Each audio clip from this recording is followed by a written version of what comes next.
এই সাগর পারে আইসা আমার মাতাল মাতাল লাগে, এই রূপ দেখিয়া মন পিঞ্জরায় সুখের পঙ্খী ডাকে। পারতাম যদি থাইকা যাইতে এই সাগরের পারে, ঝিনুক মালা গাইতে কাটাই দিতাম জীবন তারে। আমার মন বসে না শহরে, এই ইট পাথরের নগরে, তাই তো আইলাম সাগরে, তাই তো আইলাম সাগরে। মন বসে না শহরে, ইট পাথরের নগরে, তাই তো আইলাম সাগরে, তাই তো আইলাম সাগরে।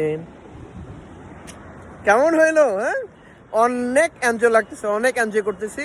দেখতেই পাচ্ছেন পিছনের যা পরিমাণ ফাঁকা বিচটা, পুরা ফাঁকা বিচ। এর মধ্যে শুধু আমরাই যারা আসছি। অসাধারণ সুন্দর বিচ, অসাধারণ। না দেখলে আসলে মানে বলতে বুঝবেন না